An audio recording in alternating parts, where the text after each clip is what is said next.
श्री क्षेत्र ठाकूर निमगाव या ठिकाणी भगवान श्री दत्तात्रयाच्या दरबारामध्ये भगवान श्री दत्तात्रयाच्या जन्मोत्सवाच्या निमित्तानं चालू असलेली ही श्री दत्त महापुराण कथा आणि या श्री दत्त महापुराण कथेचा आजचा हा चौथा दिवस, चतुर्थ दिन. एवढंच नव्हे तर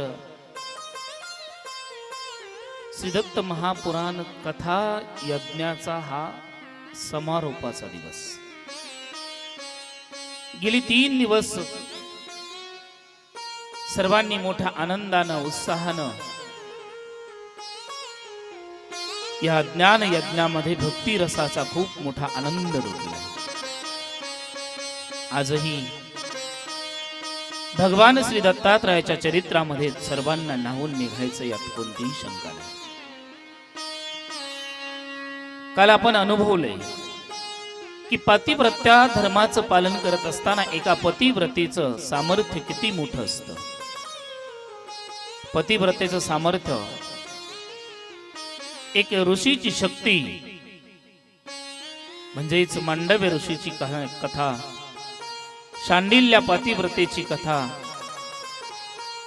सती अनुसया मातेची कथा आणि भगवान श्री दत्तात्रयाचा जन्मोत्सव आपण कालच्या दिवसामध्ये संपन्न केलेला आहे. आजही आपल्याला भगवान श्री दत्तात्रयाची सेवा भक्ती आजच्या या कथेच्या माध्यमामधून करायची आहे.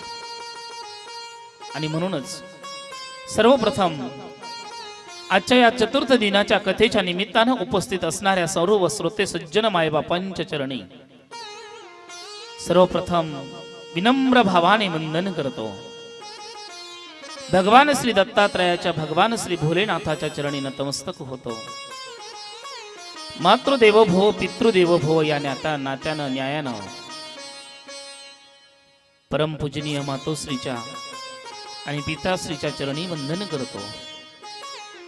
आम्ही तुम्हा सर्व श्रोते सज्जनांच्या परवानगीने आजच्या या सेवेला आरंभ करतो. सेवेलागी सेवक झालो, तुमच्या लागलो निज चरणा, तुमच्या लागलो निज चरणा, तुमच्या लागलो निज चरणा.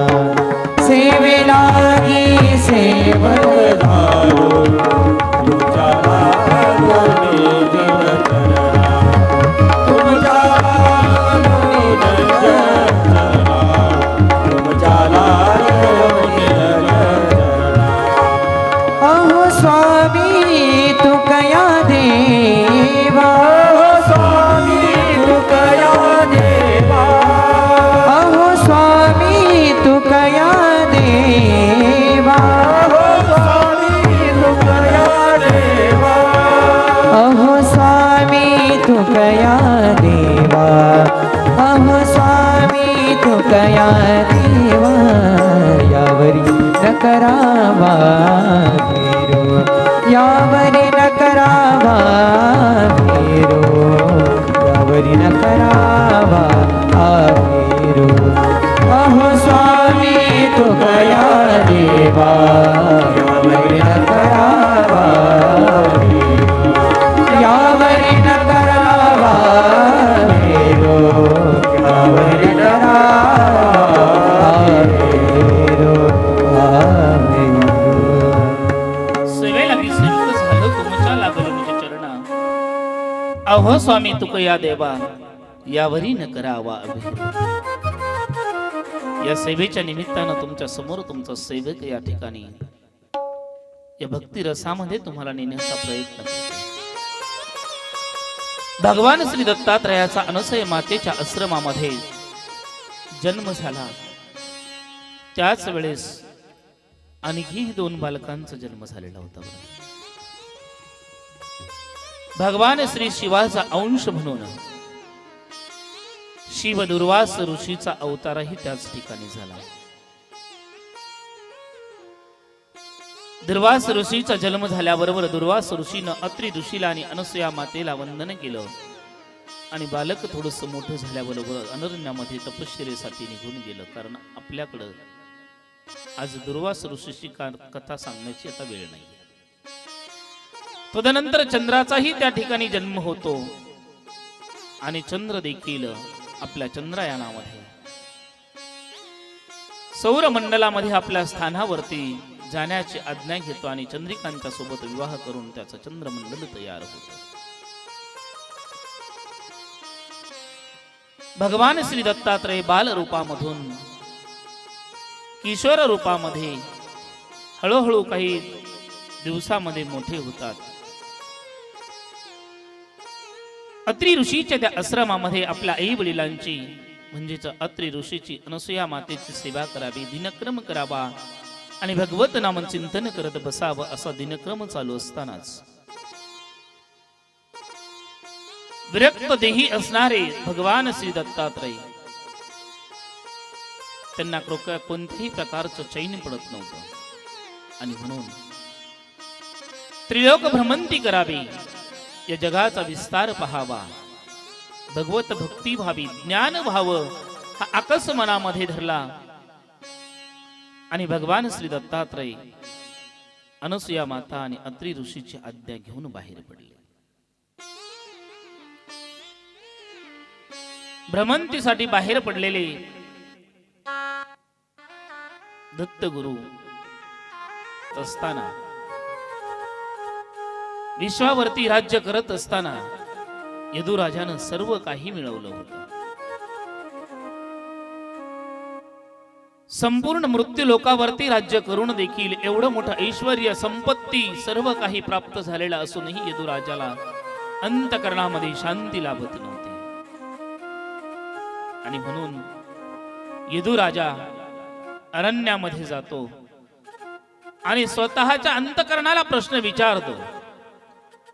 पहा बरं, हा यदुराजा स्वतःच्या अंतकरणाला प्रश्न विचारतो, माझ्याकडे एवढं मोठं राजवाडा आहे, परंतु त्या राजवाड्याचा मला काय उपयोग आहे? माझ्याकडे एवढं मोठं सर्व दूर पसरलेलं राज्य आहे, परंतु त्या राज्याचाही मला काय उपयोग आहे? माझ्या राज्याच्या त्या संपत्तीच्या कोठारामध्ये पाहिलं तर एवढी मोठी बलाढ्य संपत्ती आहे, परंतु तरीही मला आनंद भेटत नाही, मला सुख भेटत नाही. अंतकरणामध्ये विचार करता करता तो यदुराजा स्वतःच्या मनाशी बोलायला लागला आणि मनाशी बोलता बोलता तो गांगारून गेला आणि मोठ्यानं तोंडातून शब्द निघायला लागले, काय खरं आहे या जीवनाचं? काय उपयोग आहे या संपत्तीचा? काय उपयोग आहे एवढ्या मोठ्या सत्तेचा? अरण्यामध्ये एकटाच यदुराजा पुटपुटत आहे. त्याच वेळेस त्या ठिकाणावरून भगवान श्री शिवाचा नाम जप करीत भगवान श्री दत्तात्रयाची स्वारी त्या जंगलाच्या अरण्याच्या वाटेमधून हळवारपणे चाललेली आहे. मंद मंद स्वरामध्ये भगवान श्री शिवाचा जप नाम जप भगवान श्री दत्तात्रयाच्या वाणीमधून निघत आहे. नमः शिवाय नमः शिवाय हर हर बोले नमः शिवाय नमः शिवाय नमः शिवाय हर हर बोले नमः शिवाय नमः शिवाय नमः शिवाय हर हर बोले नमः शिवाय नमः शिवाय नमः शिवाय हर हर बोले नमः शिवाय नमः शिवाय नमः शिवाय हर हर भोले नमः शिवाय नमः शिवाय नमः शिवाय हर हर बोले नमः शिवाय गंगाधराय शिव मनापासून हा जप चालू आहे, आपल्यालाही करायचा आहे. नमः शिवाय नमः शिवाय हर हर भोले नमः शिवाय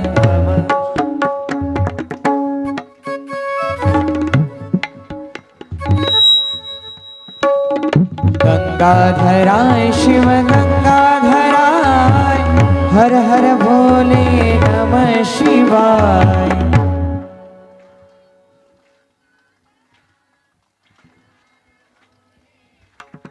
वा वा। जटाधराय शिव जटाधराय, हर हर भोले नमः शिवाय।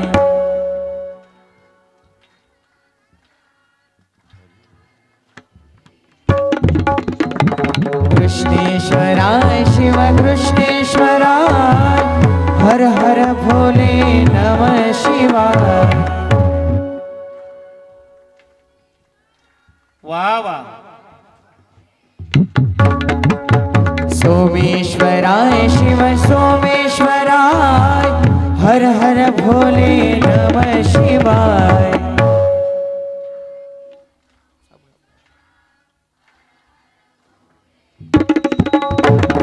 महेश्वराय शिव महेश्वराय, हर हर भोले नमः शिवाय।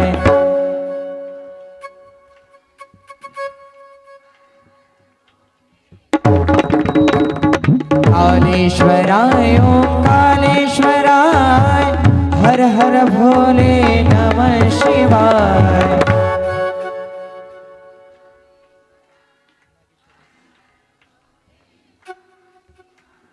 नागेश्वराय शिव नागेश्वराय, हर हर भोले नमः शिवाय। ओम नमः शिवाय ओम नमः शिवाय, हर हर भोले नमः शिवाय। नमः शिवाय ओम नमः शिवाय, हर हर भोले नमः शिवाय। नमः शिवाय ओम नमः शिवाय, हर हर भोले नमः शिवाय। हर हर भोले नमः शिवाय, हर हर भोले नमः शिवाय।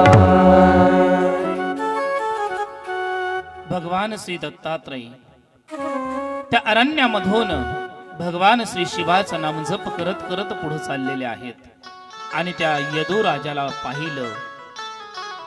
त्याची ती अवस्था भगवान श्री दत्तात्रयाने पाहिली आणि तो म्हणत होता, हे माझ्या काय कामाचं, ते माझ्या काय कामाचं।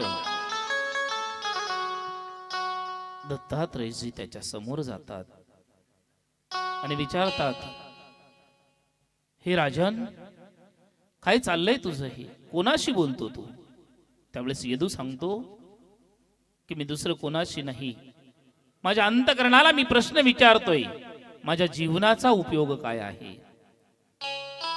त्यावेळेस त्या अवधूत मुनीने सांगितलं, राजन, प्रत्येकाच्या जीवनाचा प्रत्येकाचा आयुष्याचा निश्चितच उद्धार होतो, परंतु त्याला अगोदर त्या भगवंताच्या प्राप्तीसाठी कुठेतरी गुरु सेवा घडणं गरजेचं आहे, संत सेवा घडणं गरजेचं आहे।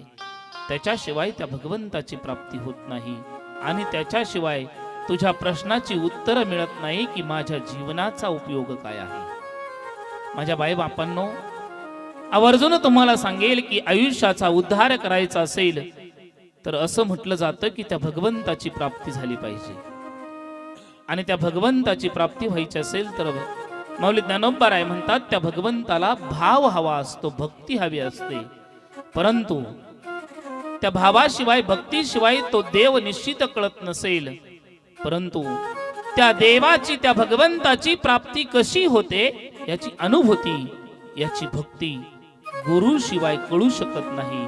म्हणून माऊली ज्ञानोबा आपल्या हरिमाठामध्ये देखील खूप गोड वर्णन करतात। भावे विन देव न करणी संदेह, भावे विन देव न करणी संदेह, भावे विन देव न करे संदेह, भावे विन देव न करे संदेह, भावे विन देव न करणी संदेह, भावे विन देव न करे संदेह, भावे विन देव न करे संदेह, भावे विन देव न करे संदेह। गुरुविन अनुभव कैसा कळे, गुरुविन अनुभव कैसा कळे, गुरुविन अनुभव कैसा कळे, गुरु अनुभव कैसा कळे गुरुविना अनुभव कैसा कळे हरिमुखे म्हणा हरिमुखे म्हणा हरिमुखे म्हणा हरिमुखे म्हणा हरिमुखे म्हणा हरिमुखे म्हणा हरिमुखे म्हणा हरिमुखे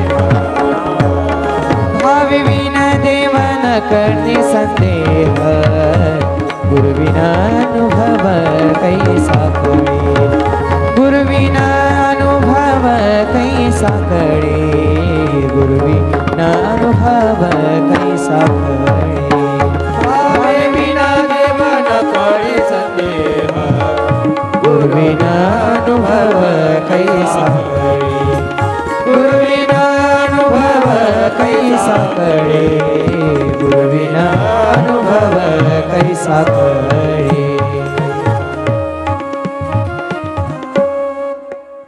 भगवान श्री दत्तात्रय यदुराजाला सांगतात की गुरुविना अनुभव कैसा कळे. माऊली ज्ञानोबरायांचे शब्द आहेत. गुरुशिवाय ते ज्ञान मिळू शकत नाही. आणि मग यदुराजा म्हणतो, हे अवधूता, हे योगी, कारण योग्याच्या रूपामध्ये होते, अवधूत ते दिसत होते, परंतु नाव माहित नव्हतं. मला तुमची ओळख करून द्याल का? तुम्ही कोण आहात आणि तुमचे गुरु कोण आहेत? असे अनेक प्रश्न ज्यावेळेस यदुराजाने विचारले त्यावेळेस भगवान श्री दत्तात्रय त्याला आपली ओळख करून देतात. मला या देहाला अत्रिनंदन अनसया पुत्र दत्त असं म्हणतात. दत्त दत्त या नावाचा जर आपण विचार करायला गेलो तर देणारा, ज्यानं आपल्या उभ्या आयुष्यामध्ये उभ्या चरित्रामध्ये या जगत उद्धारासाठी फक्त जगाला दिलं ते दत्त नव्हे नव्हे. आपण म्हणतानेही म्हणतो दत्तात्रय. त्रय म्हणजे तीन, तीनचा संगम आणि त्या संगमाच्या पलीकडे जाऊन जे तयार झालं ते दत्त. सत्व रज तमाच्या पलीकडची अवस्था म्हणजे भगवान श्री दत्तात्रय नव्हे नव्हे.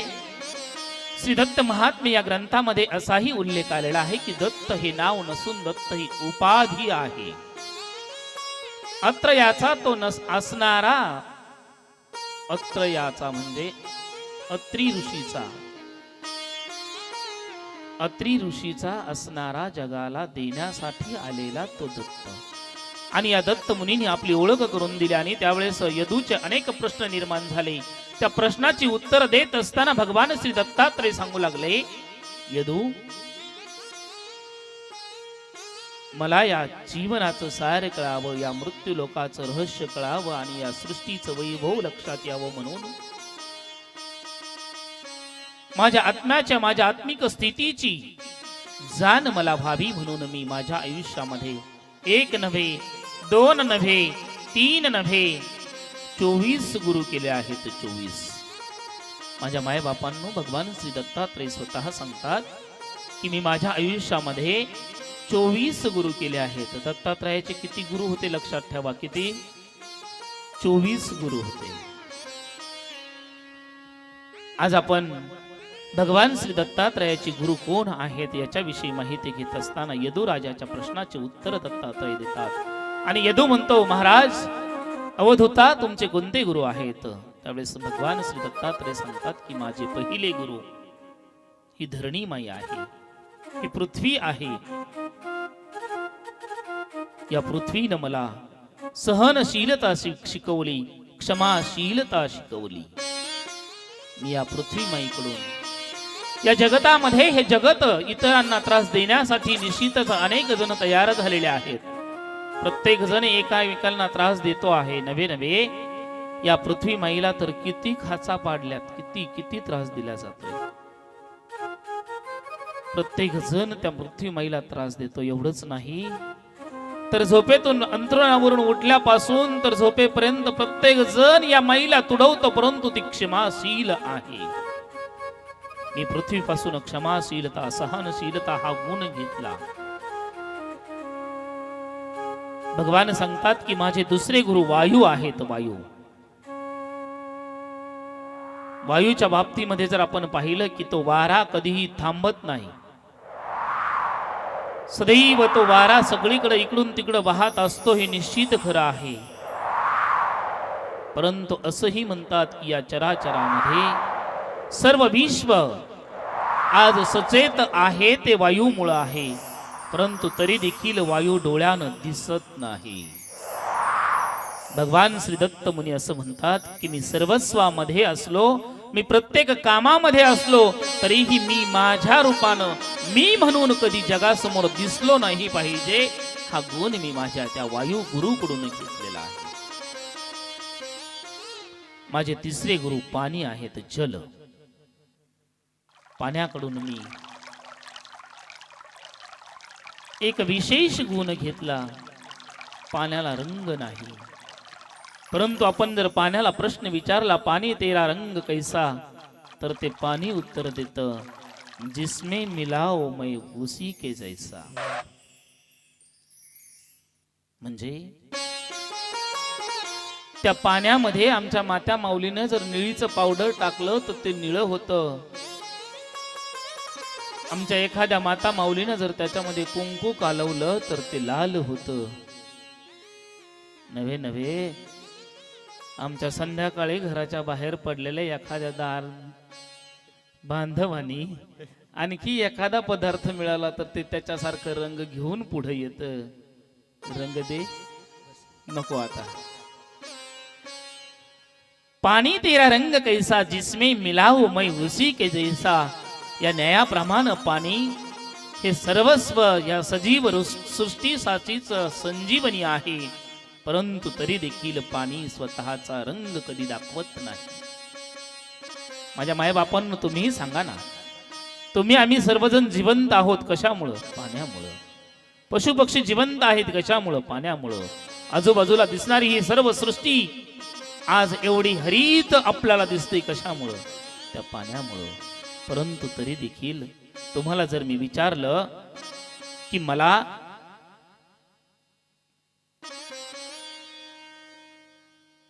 तुम्ही सर्वजण एकच काम करून दाखवा, मला तुमच्या हाताच्या बोटामध्ये असणारं पाणी काढून दाखवा, त्या झाडाच्या खोडामध्ये असणारं पाणी काढून दाखवा. नाही दाखवू शकत, कारण पाण्याने या जगताच्या विकासासाठी स्वतःला त्या ठिकाणी विरघळून टाकलंय, स्वतःचं अस्तित्व नष्ट करतं, परंतु या जगताचं अस्तित्व टिकून ठेवतं ते पाणी आहे. आणि म्हणून भगवान श्री दत्तात्रयाने पाण्यालाही गुरु केलं.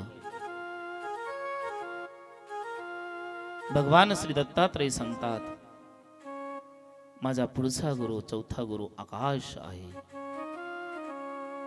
आकाशाचा जर विचार करायला गेलो तर आपल्या लक्षामध्ये येतं, आकाशानं सर्वस्व व्यापलेलं आहे. आपण आकाश ही उपाधी ऐकली, आकाश हे शब्द ऐकला की आपण वरती पाहतो, निळ निळ निळ निळ दिसणारं आकाश, त्याला आपण आकाश म्हणतो. परंतु आकाश हे तेवढंच नाही बरं, सर्व दूर व्यापलेलं जे सर्वस्व आहे त्याला आकाश म्हटलं जातं. कारण आपण जर पाहिलं व्यासपीठावरती आम्ही सर्वजण बसलेलो आहोत, परंतु आमच्या अवतीभोवती जी पोकळी आहे हेही आकाश आहे. तुम्ही सर्वजण समोर बसलेले आहात, तुमच्या डोक्यावर तुमच्या आजूबाजूला जी पोकळी आहे तेही आकाश आहे. सगळीकडे व्यापलेला आहे, सगळीकडे. म्हणून व्यापकता हा गुण भगवान श्री दत्तात्रयाने आकाशाकडून घेतला. त्याच्या पुढचा गुरु मी केला तो अग्नी केला. अग्नी, मग अग्नीकडून मी तेज घेतलं. एवढंच नाही, जे जे काही असेल त्याला स्वतःमध्ये पूर्णत्वानं मिळवून घ्यायची क्षमता त्या अग्नीमध्ये आहे. आपण म्हणतो अरे दादा आगी पुढं काय, ती दवलही जळत वाळलंही जळत म्हणतो की नाही. त्याचं कारण हे की जे जे काही आहे त्या सर्वाला स्वतःमधून सामावून घेण्याचं सामर्थ्य त्या अग्नीमध्ये जसं निर्माण झालेलं आहे ना, त्या सामर्थ्याचा गुण मी त्या अग्नीकडून घेतला.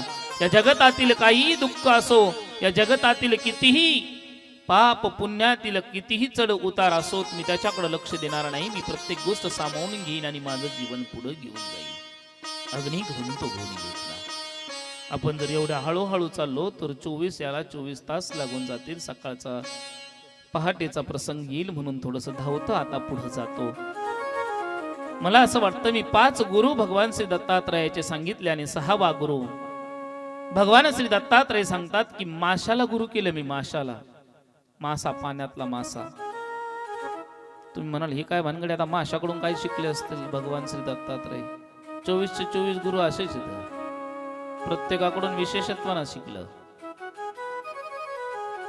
अवधूत मुनी सांगतात की मी पाण्याच्या जवळ उभा होतो आणि एक मच्छीमार त्या पाण्याच्या आतमध्ये आपल्या हातामध्ये एक दोरी घेऊन उतरलेला होता.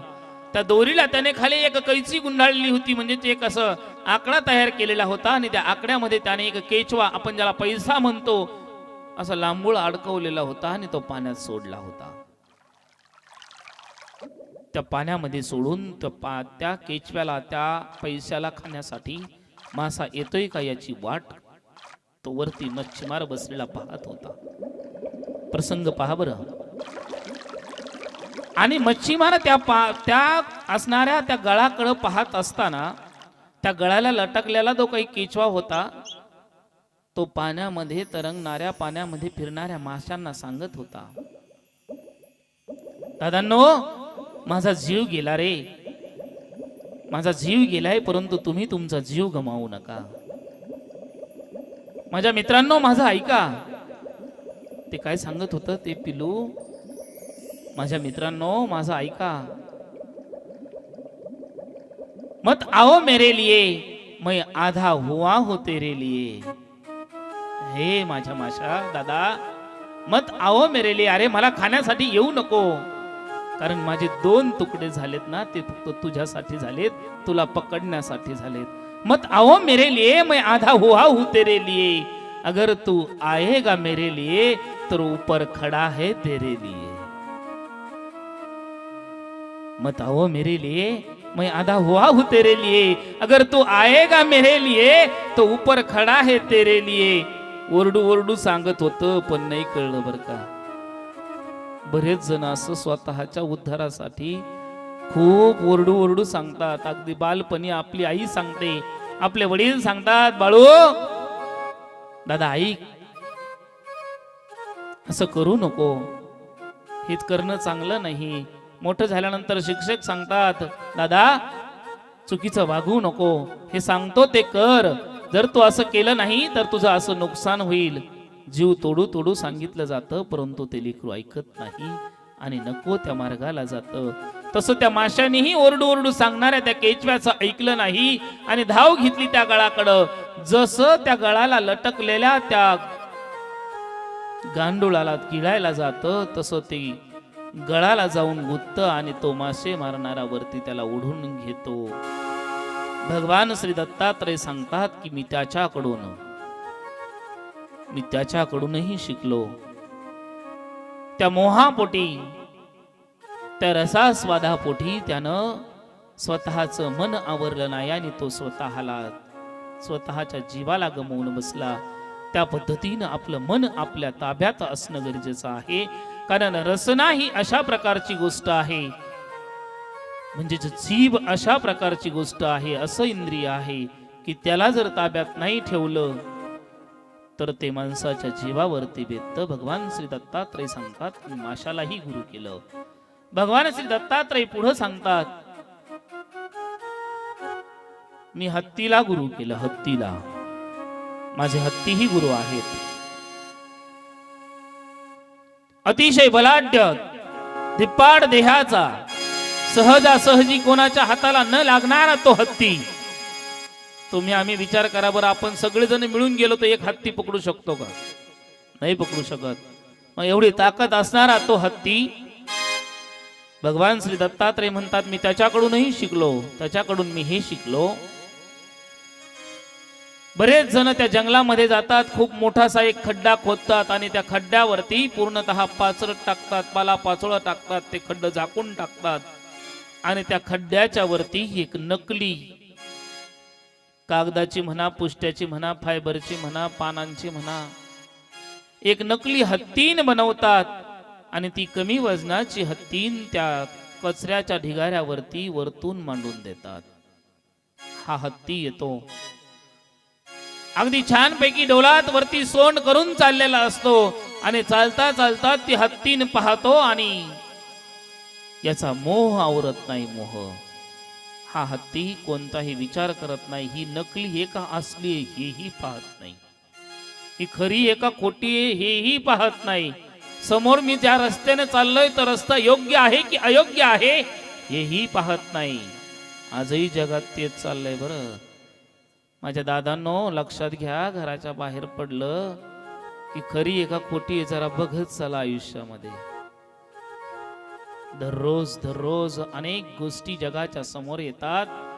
आज जगाची परिस्थिती एवढी भयान होत चालली.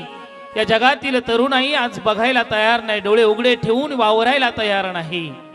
माझ्या समोर दिसणारी एखादी स्त्री ती स्त्री अविवाहित आहे विवाहित आहे याचाही विचार कोणी करत नाही.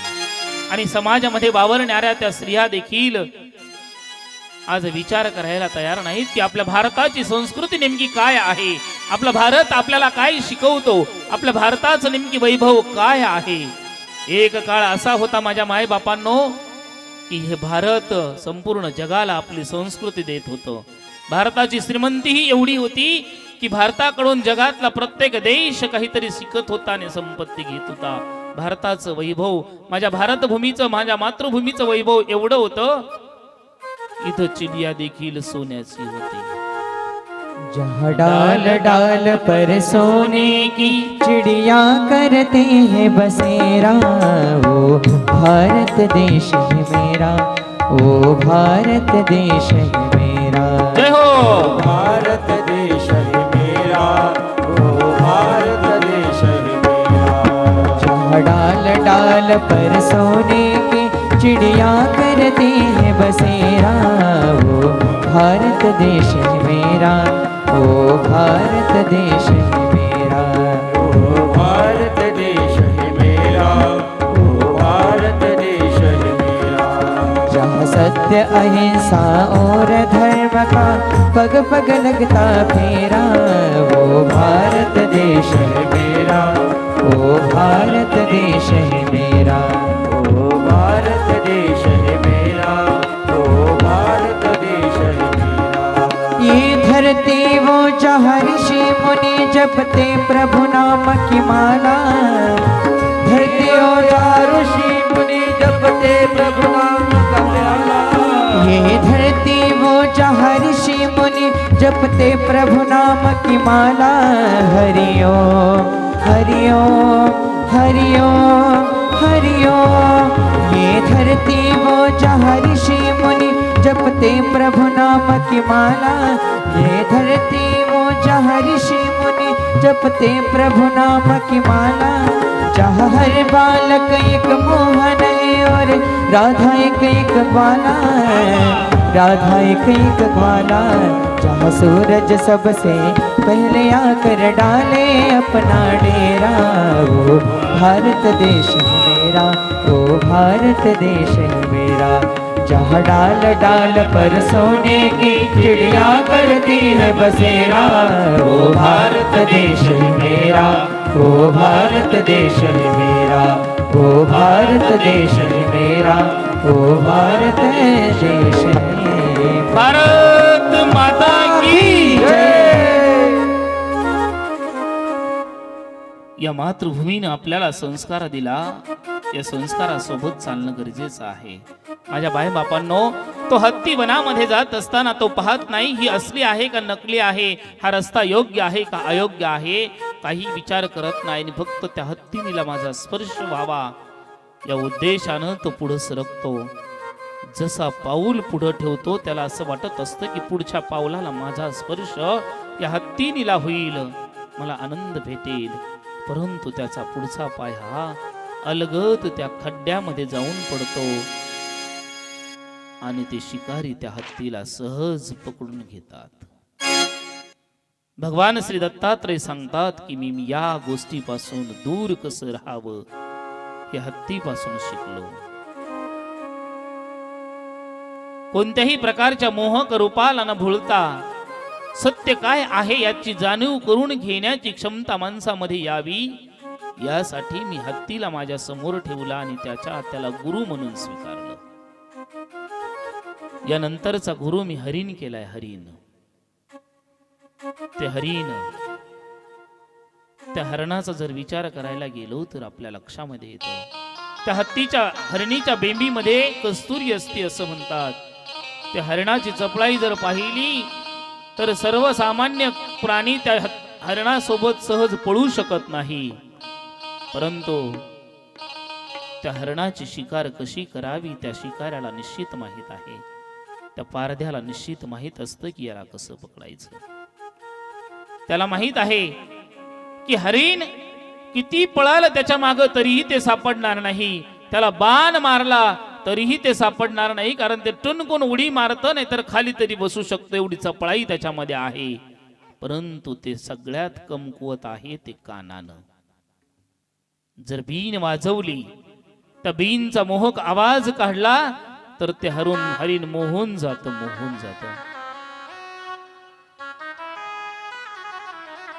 आणि असाच प्रसंग घडतो.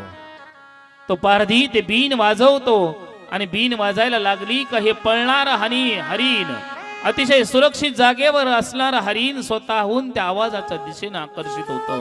पुढं जातं. आवाज कुठून येतं म्हणून टवकारतं.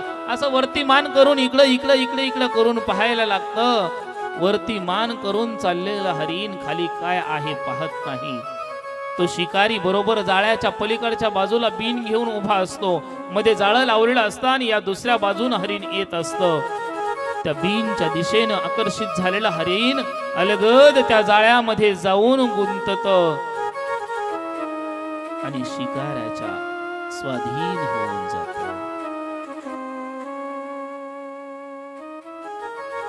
त्यावेळेस ते हरिण ताब्यात गेल्याच्या नंतर तो पारधी त्याला मारायला लागतो. त्याचा जीव घेणार.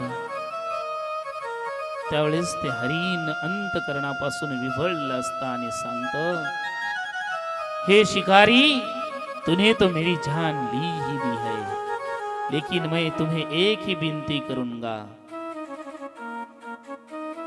तू माझा जीव घेतलास रे, तू मला मारणार आहेस, माझ्या देहाचे तू तुकडे तुकडे करणार आहेस, परंतु या देहामध्ये जोपर्यंत शेवटचा श्वास आहे तोपर्यंत माझी एक विनंती आहे.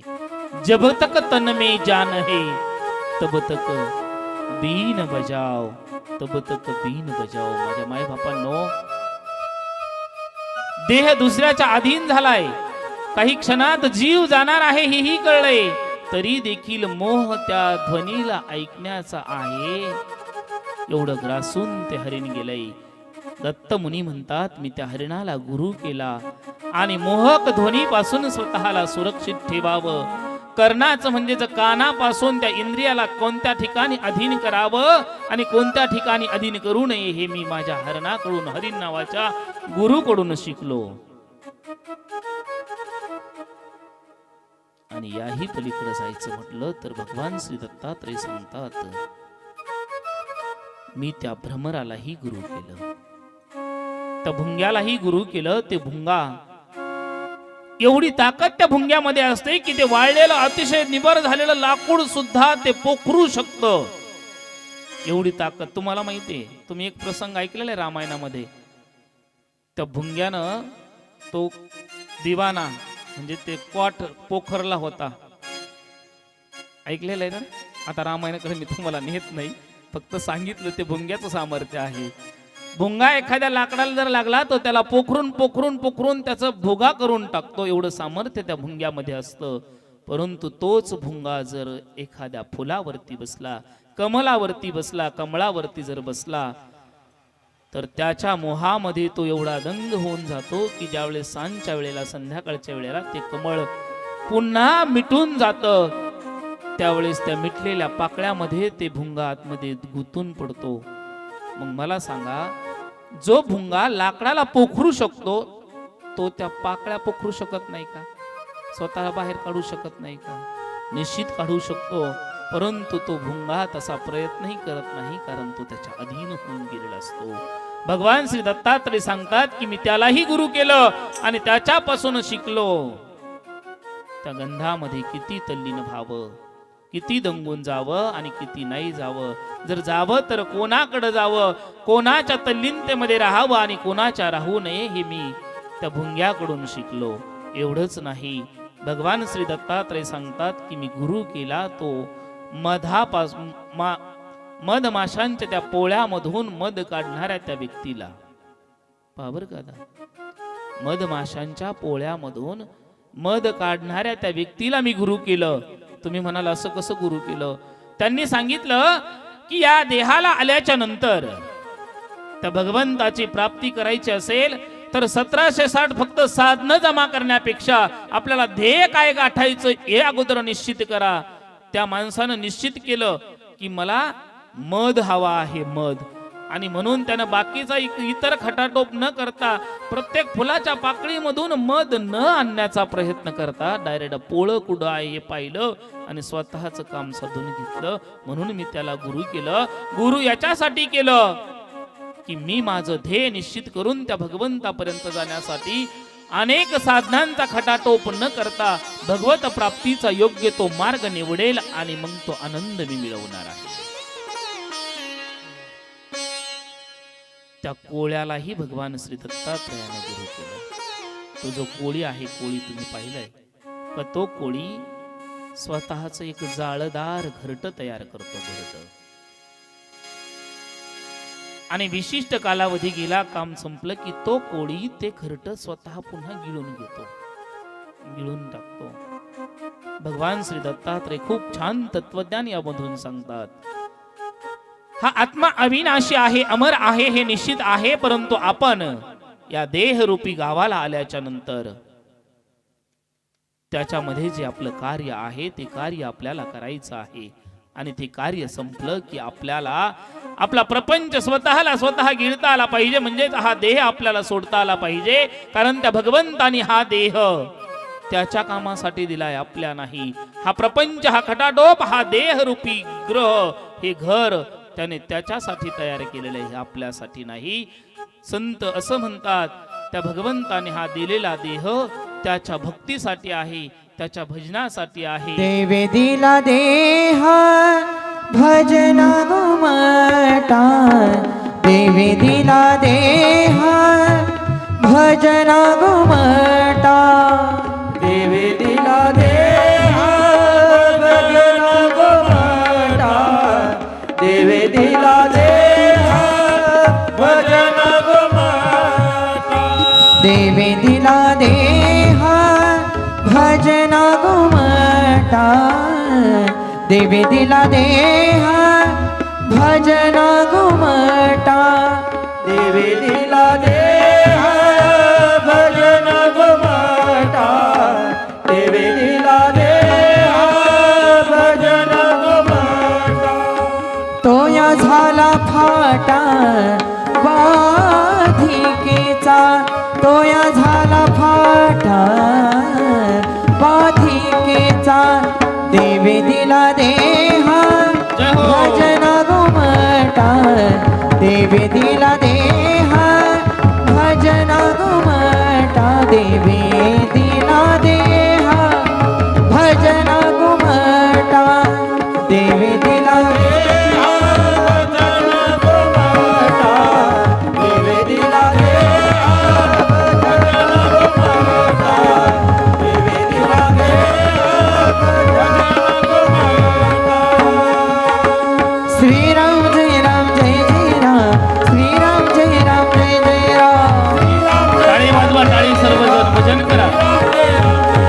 आपल्याला त्या भगवंताच्या भजनासाठी प्राप्त झाला हे विसरू नका. ज्या भगवंताचं भजन करायचं, त्या भगवंताचं नामचिंतन या ठिकाणी चालू आहे. सर्वांनी जरा टाळी वाजवून गोड आवाजामध्ये सर्वांनी भजन करा. श्रीराम जय राम जय जय राम, श्रीराम जय राम जय जय राम, रघुपति राघव राजा राम, पतित पावन सीताराम, रघुपति राघव राजा राम, पतित पावन सीताराम. श्रीराम जय राम जय जय राम, श्रीराम जय राम जय जय राम, श्रीराम जय राम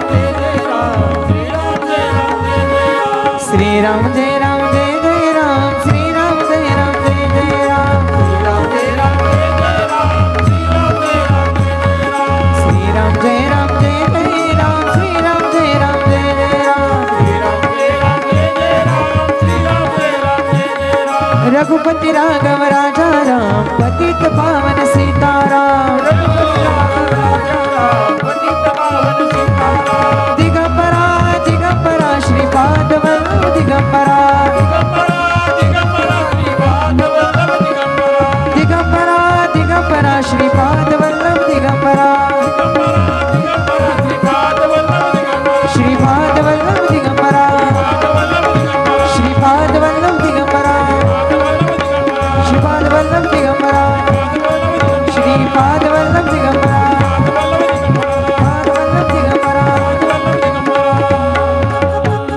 अवधूत चिंतन श्री गुरुदेव दत्त हॅलो हॅलो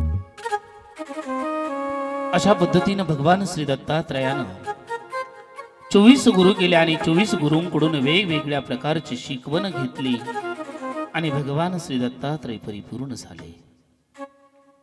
भगवान श्री दत्तात्रयानं जसे 24 गुरु केले आणि 24 गुरूंकडून वेगवेगळ्या प्रकारची शिकवण घेतली तसं भगवान श्री दत्तात्रयाचे मुख्य 3 शिष्यही आहेत.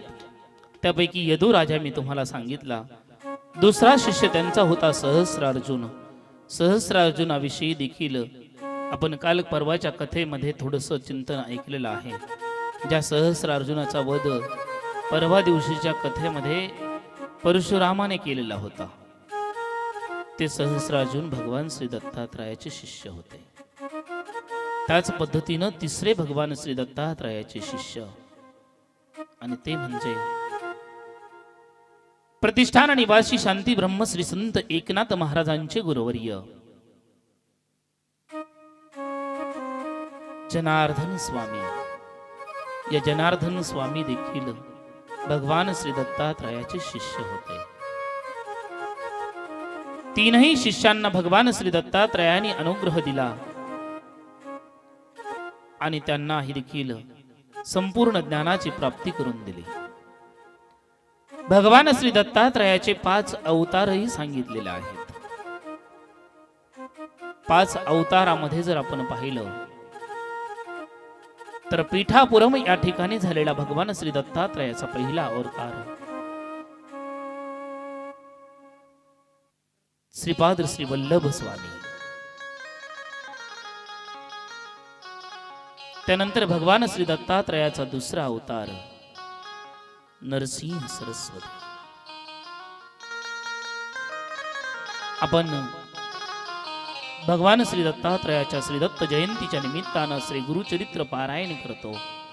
या श्री गुरुचरित्रामध्ये भगवान श्री दत्तात्रयाच्या पुढील अवतारांचं वर्णन आलेलं आहे आणि त्या पुढील दत्तात्रयांच्या त्या अवतारामध्ये भगवान श्री दत्तात्रयांनी अनेक अशा प्रकारच्या लीला केलेल्या आहेत. ते लीला चरित्र आहे. वेगवेगळ्या अवतारामध्ये वेगवेगळ्या व्यक्तींचा उद्धार केलेला आहे. श्रीपाद श्री वल्लभ स्वामी आणि श्री नरसिंह सरस्वती या 2 अवतारामध्ये भगवान श्री दत्तात्रयाचं खूप मोठं चरित्र आहे. तिसरा अवतार अक्कलकोटचे श्री स्वामी समर्थ, त्यानंतर माणिक बाबा आणि त्यानंतर टेंभे स्वामी ज्याला आपण म्हणतो, ज्यांना आपण म्हणतो, असे 5 दत्तात्रयाचे अवतार सांगितलेले आहेत. पुढे ग्रंथ वाचनामध्ये तुम्हा सर्वांना माहिती होईलच.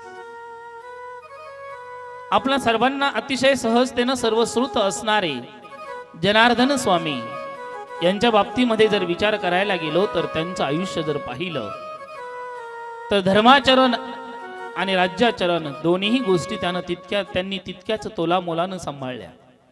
मला त्यांच्याविषयी सखोल सांगायला आता वेळ नाही, त्यामुळे सखोल सांगणार नाही.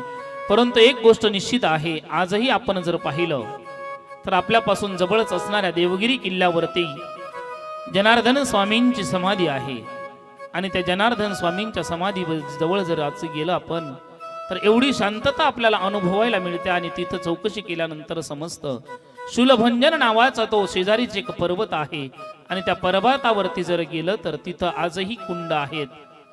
त्या कुंडाभोवती कुंडामध्ये स्नान करून जनार्दन स्वामी त्याच अरण्यामध्ये त्या डोंगरावरती औदुंबराच्या झाडाखाली बसून भगवान श्री दत्तात्रयाचं ध्यान करायचे. आणि असं आजही म्हणतात, पूर्वीही म्हणायचे, पुराणामध्ये देखील उल्लेख आलेला आहे की भगवान श्री दत्तात्रय जनार्दन स्वामीला मूर्त स्वरूपानं समोरासमोर त्यांच्या सहवासात पूर्ण दर्शन द्यायचे.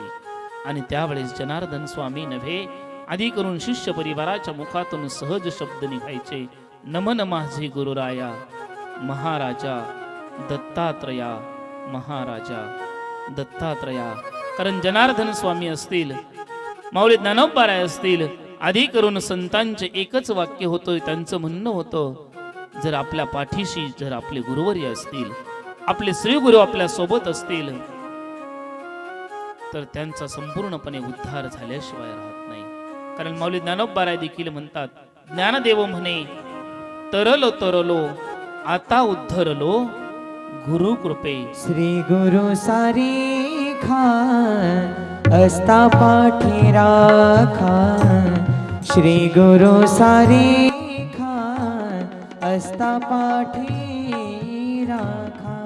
श्री गुरु सारीखा असता पाठी राखा.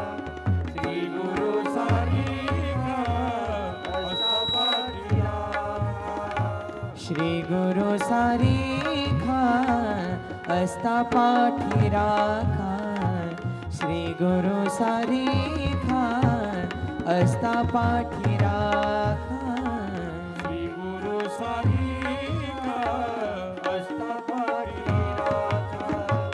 श्री गुरु सारीखा असता पाठी राखा.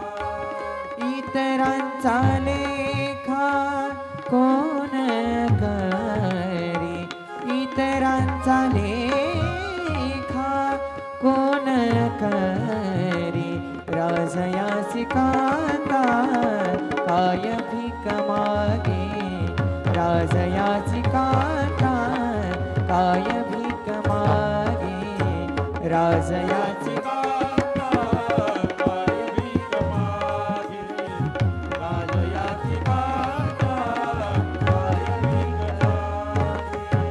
मनाची जोगी सिद्धी पावे. मनाची आजोगी सिद्धी पावे. राजयाची कांता काय भीक मागे. राजयाची कांता काय भीक मागे. राजयाची कांता काय भीक मागे. राजयाची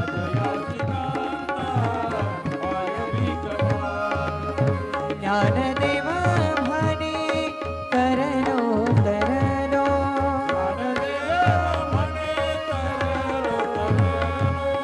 ज्ञानदेव म्हणे तरलो तरलो.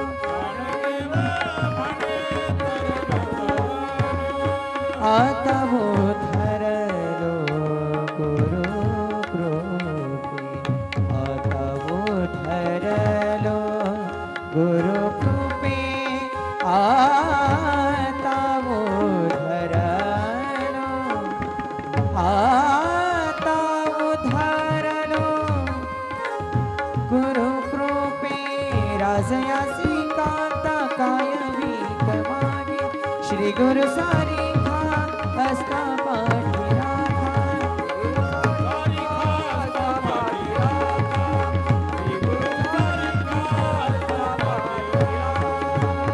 इतरांचा लेखा कोण करी. इतरांचा लेखा कोण करी. श्री गुरु सारीखा असता पाठी राखा. श्री गुरु सारीखा असता पाठी राखा. श्री गुरु सारीखा असता पाठी राखा. श्री गुरु सारीखा असता पाठी राखा. माऊली ज्ञानोबाराय म्हणतात, ज्ञानदेव म्हणे तरलो तरलो आता उद्धरलो गुरु कृपे. श्री गुरु सारीखा असता पाठी राखा. ज्या माऊली ज्ञानोबारायांनी ती ज्ञानेश्वरी संपूर्ण जगाला खुली करून दिली, त्या ज्ञानोबारायांनी ज्या पंथामधून वारकरी संप्रदायाकडे सर्वांना वळवलं, त्या पंथाचा जरी आपण विचार करायला गेलो तर आपल्या लक्षामध्ये येतं, मायबापांनो, एक गुरु एक शिष्य ही परंपरा ज्यांच्यापासून चालू झाली त्या परंपरेमध्ये देखील गुरुस्थान हे भगवान श्री दत्तात्रयाकडे होते. कारण आपण असं म्हणतो की आदिनाथ गुरु सकळ सिद्धांचा, परंतु त्याही वेळेस जर आपण चरित्रार्थ पाहिला तर आपल्या लक्षामध्ये येतं भगवान श्री भोलेनाथ निश्चितच आद्य गुरु आहेत, आदि गुरु आहेत. परंतु चरितार्थ पाहिला तर आपल्या लक्षामध्ये येतं की नवनाथातील नवही अवतारामध्ये जे पहिले नाथ होऊन गेले त्यांचं नाव बरेच जण आता बडे बाबा म्हणतात, मोठे बाबा म्हणतात. ते मच्छिंद्रनाथ. त्या मच्छिंद्रनाथाकडे जर आपण पाहिलं तर आपल्या लक्षामध्ये येतं की बद्रिकामनामध्ये मच्छिंद्रनाथाला भगवान श्री दत्तात्रयाची भेटी होते आणि भगवान श्री दत्तात्रयाची भेटी झाल्यानंतर सर्व विद्येमध्ये त्यांना पारंगत केलं जातं, साबरी विद्या दिली जाते. एवढंच नाही तर सर्व भाषांचं ज्ञानही त्यांना अवगत कोणाकडून होतं तर ते भगवान श्री दत्तात्रयाकडून होतं. म्हणूनच तर आता चांगल्यापैकी गाणं गाजलंय. एक नव्हे दोन नव्हे वेगवेगळ्या भाषा मच्छिंद्रनाथाला कशा अवगत होत्या. लय मोकळ्या मनाने गाणं सगळेजण म्हणतात. माझ्या माता माऊल्यांनो, मला माहिती आहे तुम्हाला सगळ्यांना हे गाणं येतंय ना? कोणतं? हा, तरुण मुलांनी काहींनी सांगितलं, इकडून आलाय आवाज मला. बघा, सर्वांना विनंती असेल, आजच्या दिवस आपल्याला थोडासा आनंद घ्यायचा आहे आणि तो आनंद पूर्णपणे मंत्रमुग्ध होऊन मोहून जाऊन घ्यायचा आहे. कारण बाबा कोणत्याही भाषेत का बोलाना, परंतु भगवत भक्ती निश्चित बोलतो. कारण शाबरी विद्या फक्त मराठीतून नाही, फक्त संस्कृत मधून नाही, फक्त हिंदी मधून नाही, तर ती बंगाली मधून सुद्धा आहे बरं का.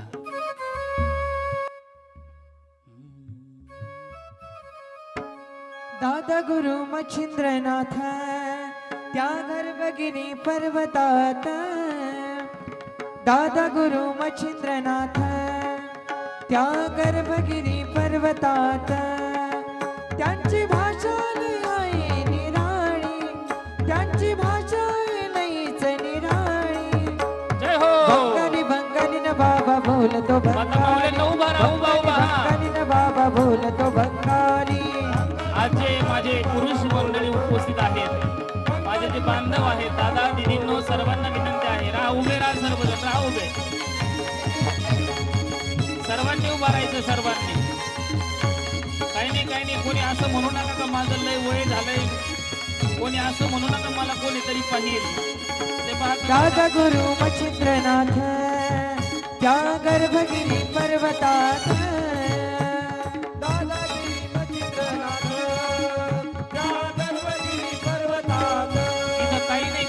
दादा गुरु मच्छिंद्रनाथ त्या गर्भगिरी पर्वतात,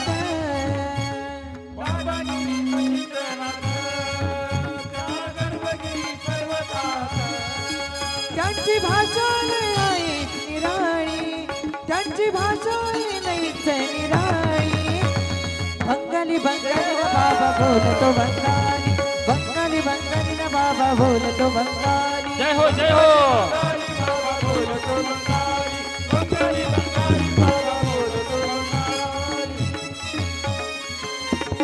कोणी लहान नाही, कोणी मोठा नाही, कोणी तरुण नाही, कोणी वयोवृद्ध नाही. आणि माता माऊल्यांना असं चुकून वाटू देऊ नका का ती माझ्याकडे बघते का काय. तिला काही गरज नाही तुमच्याकडे पाहण्याची, ती प्रत्येक स्वतःकडे पाहते. कारण आपल्याला भगवंताच्या भक्तीमध्ये, या भक्ती रसामध्ये लीन होऊन जायचंय.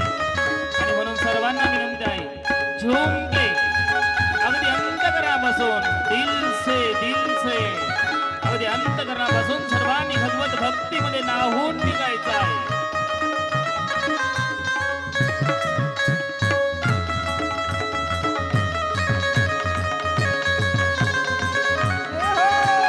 जय हो, जय हो.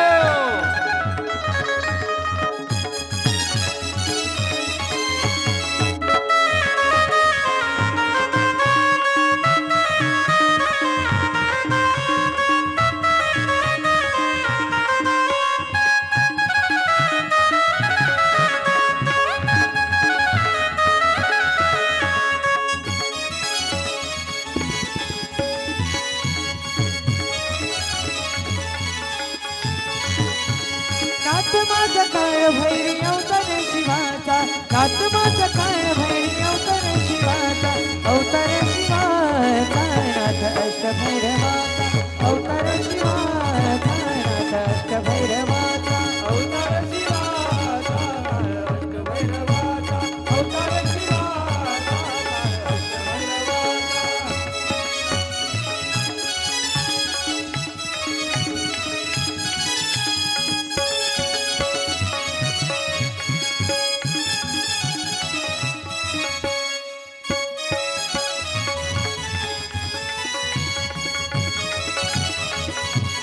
जय हो. नाटकर सुटीच त्याची घोडावरी स्वारी,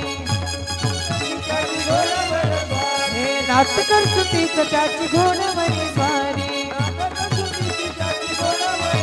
हा घोडावरी स्वारी त्याने गाठली सोनारी, हे घोडावरी स्वारी त्याने गाठली सोनारी, घोडावरी स्वारी त्याने गाठली सोनारी, अवतार शिवाचा नाथ अष्टभैरवाचा, अवतार शिवाचा नाथ अष्टभैरवाचा. अलख निरंजन.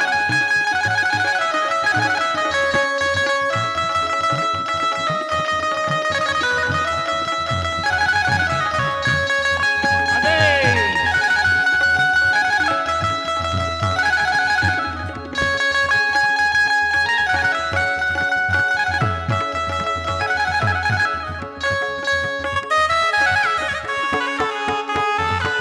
वाढत बळी, हा हा. ऋषी महाराज, वा वा. क्या बात सत्व है. घेत नाही नाथ भक्ताच्या भक्तीचा, हे भक्ताच्या भक्तीचा मार्ग दावितो मुक्तीचा,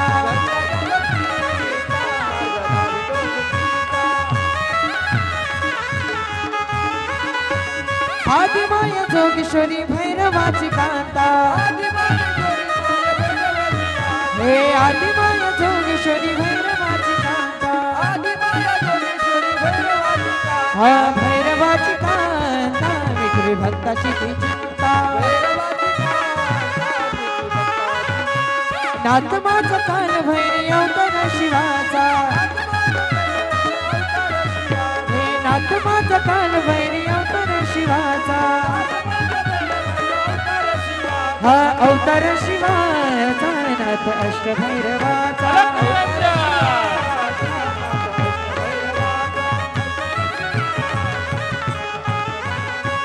बंगाली बंगाली न बाबा बोलतो बंगाली, बंगाली बंगाली न बाबा बोलतो बंगाली,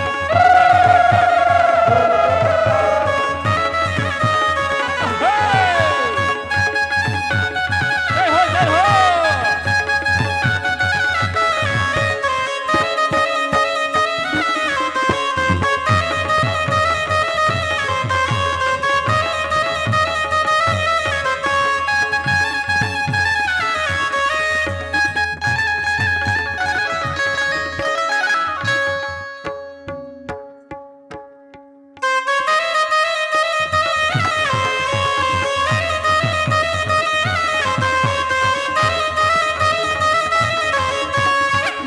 लगबग माझ्या रायाची, लगबग माझ्या रायाची, गडजेजुरी जायाची गाडी गाडी गाडी गाडी गाडी घुंगराची आणि थोरल्या भायाची, गाडी घुंगराची आणि थोरल्या भायाची,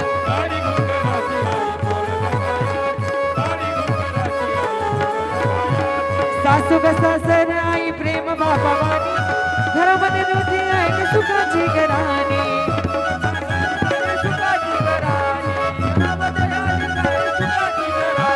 खरी नंदन मोठी माझी मायाची, खरी नंदन मोठी माझी मायाची, गडजेजुरी जायाची गाडी घुंगराची आणि थोरल्या भायाची, जय हो, जय हो.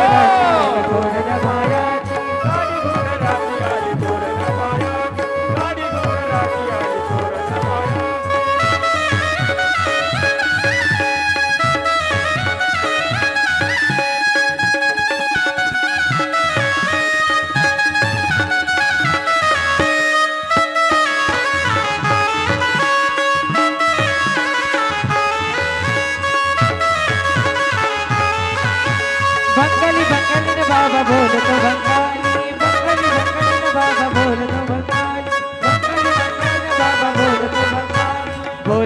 बंगाली बोलतो बंगाली.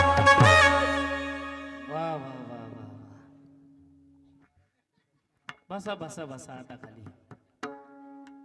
सर्वांनी एकदा जोरात टाळ्या वाजवा, जोरात जोरात. वा वा वा वा.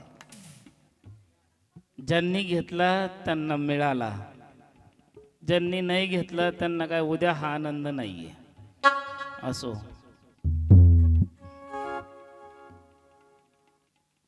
बंगाली बंगाली ना बाबा बोलतो बंगाली. तुम्ही म्हणाल आता हे सांप्रदायिक नाही, काही नाही, काही नाही, हे कसं आणलं? त्याचं कारण हे आहे की भगवान श्री दत्तात्रयाकडून बडे बाबा मच्छिंद्रनाथांनी सर्व प्रकारच्या विद्या ग्रहण करत असताना सर्व प्रकारच्या भाषांचाही अभ्यास केलेला होता. मग तुम्ही म्हणाल इथं असा एक प्रश्न निर्माण होतो की आम्ही जी कथा ऐकलेली आहे ती कथा हे सांगते की यमुनेच्या तीरावरती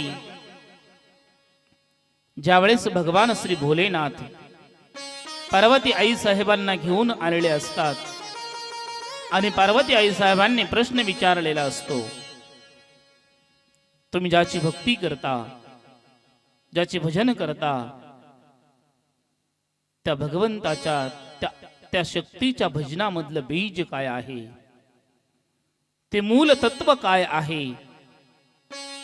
त्यावेळेस भोलेनाथ पार्वती आई साहेबांना सांगतात, पार्वती ऐक, मी तुला ते सर्व गुह्य सांगतो.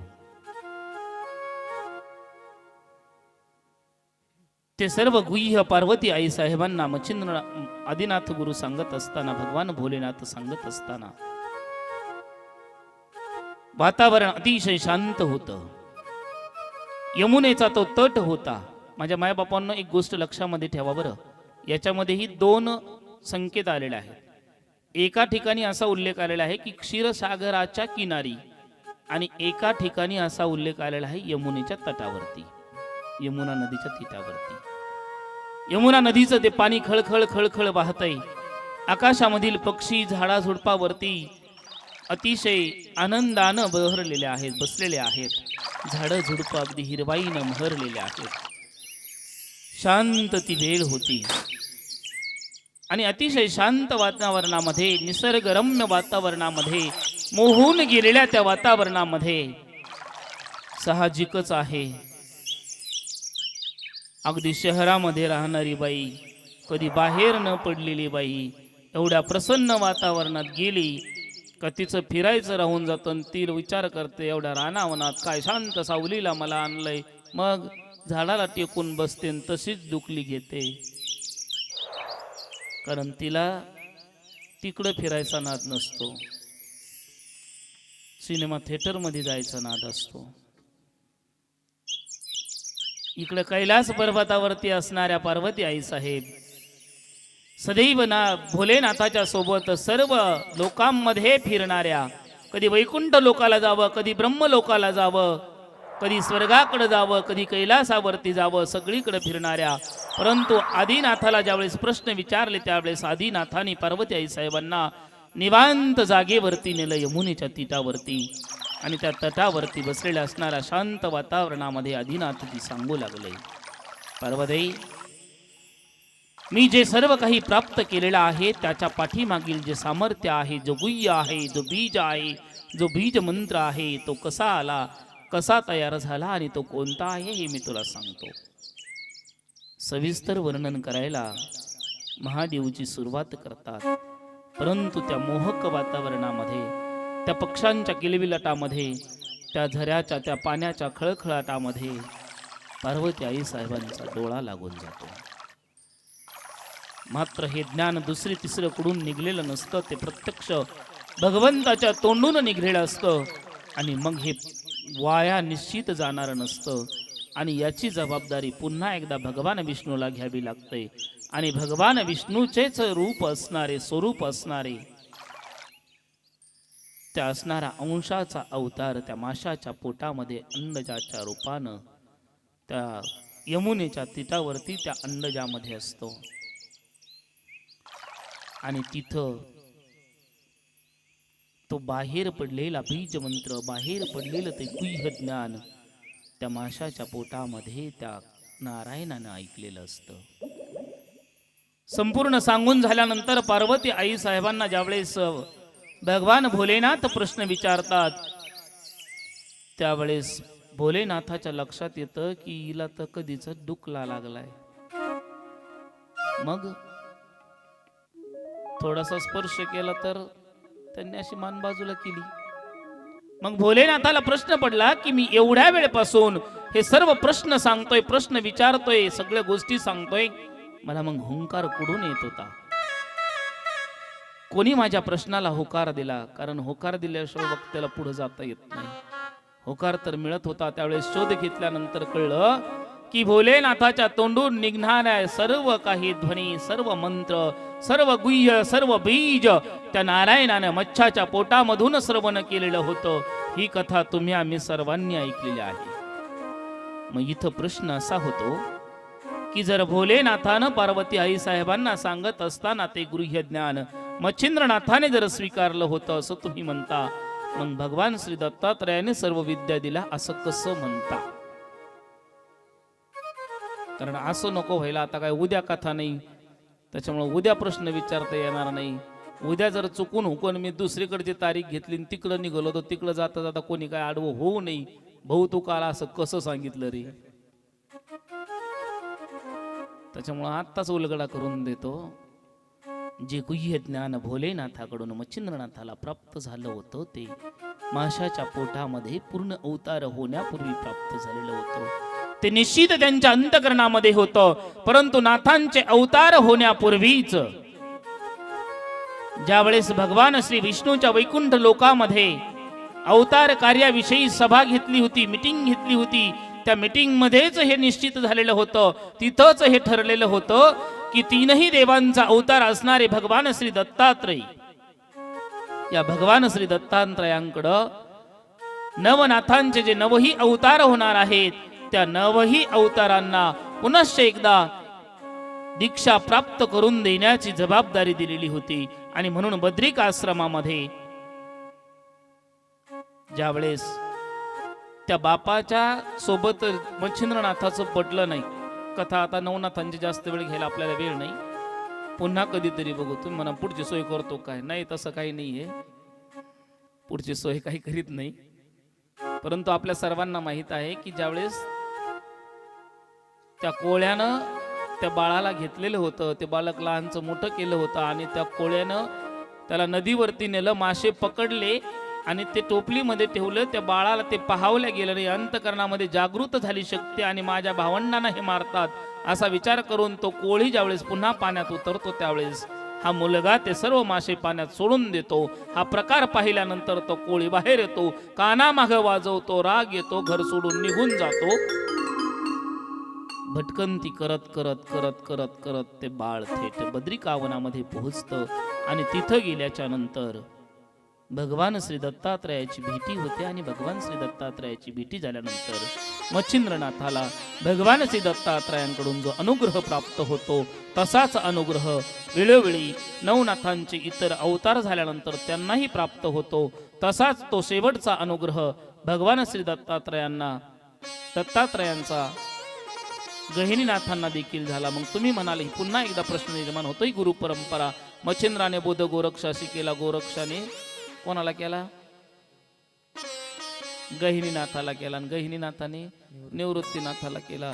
मग ही परंपरा तुम्ही सांगतात की सगळ्यांना अनुग्रह दत्तात्रयाने दिला.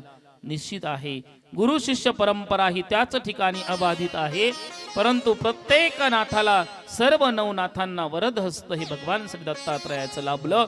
त्या पद्धतीनं अनुग्रहित असणारे सर्व शिष्य म्हणजे नवनाथ आहेत आणि प्रत्यक्ष शिष्य म्हणजे यदू राजा सहस्रार्जुन आणि जनार्दन स्वामी आहेत. इथपर्यंत दत्त कार्याची दत्त चरित्राची ही कथा आहे. वास्तविक याच्यामध्ये खूप सखोल आहे.